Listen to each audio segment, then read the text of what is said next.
Siinses kontoris on köökidel väga kõrge koormusaste.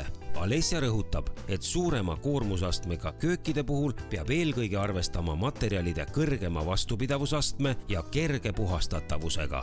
Kui köögi kujunduslik idee on nõudlik ja keeruline, tuleb leida mööblivalmistaja, kes valmistab kööke ka mittetüüpilistest köögimaterjalidest, nagu näiteks OSB plaat. Siinsed köögid valmistas Idee 4 mööblikoda OÜ, kellel on rikkalik kogemus eritellimusmööbli valmistamisel. Kui köök on projekteeritud juba praktiliselt ja läbimõeldult, siis ongi puhastamisega vähem tegemist. Humoorikalt võib seda kööki nimetada kehvasti määrduvaks köögiks. Idee seisneb selles, et mida vähem peab toimetamise ajal midagi lülitama või katsuma, seda väiksem on määrdumise oht. Ka sahtlid avanevad elektriliselt. Köögid peavad olema funktsionaalsed, vaatamata sellele, milline see ruum on, väike või suur. See sõltub kõik ka rahvaarvust, eriti nüüd kontoriköögid.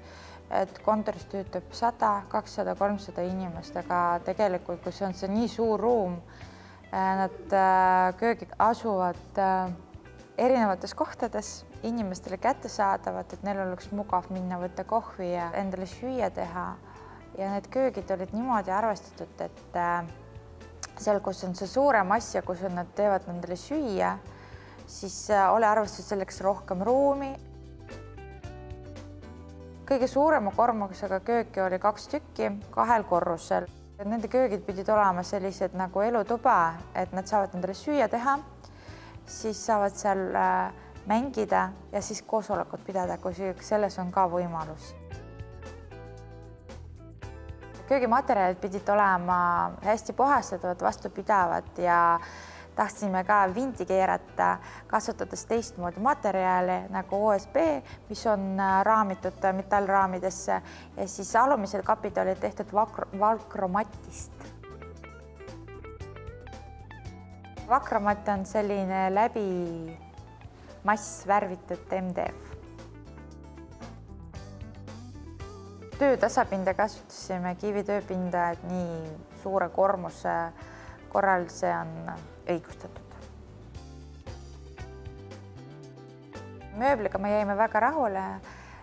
Proovisime koostööd uue firmaga ID4 mööbel. Väga hea tulemus sai. Ja valmistasime jooniste järgi ja kvaliteet oli üle hea.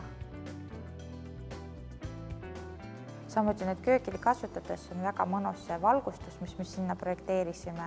See on selline soe valgustus ja see on liikumisanduriga, et sa ei pea nuppu otsima, kus sa sise lülitad, et lihtsalt ühe käe liigutusega see hakkab tööle.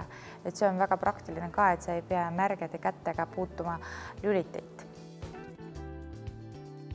Köök peab olema hästi funktsionaalne, läbi mõeldud, ei tohi koonardada materjalidega, valgustusega, see on tehnikaga ja siis tehnikaga, mis sa kasutad selles köögis, sest materjalid on nii tähtsad, et kui sa valid endale natukene kehvama ja odavama materjali, mis ei pea vastu aasta pärast, sa võid hakata vahetama. Köögikarkass peab olema ülimalt kvaliteetne, et peab kogu aeg mõtlema sisu peale, mitte ainult välimine pool, sest see sisu võib lagunema hakata esimesena. Kui sa paned mitte niskuskindlad materjalid, ebakvaliteetsed hinged, siis isegi ilus köök paari aastaga läheb koledaks. Samamoodi ma arvan, et materjalid, mis sa kasutad köögis, näiteks viimistlusmaterjalid, paljudele meeldib kõrgläige, aga ei tohi unustada seda, et kõrgläige on kapriisne materjal, mis sa pead hooldama kogu aeg igapäevaselt, et laisad inimesed saa endale seda lubada. Köögitehnika tuleb ka arvestada seda, kas sa tahad endale kroomitud läigevad materjalid või sa võtad värvitud matid, segistid, mis ei vaja nii palju puhastamist kui kroomitud materjal.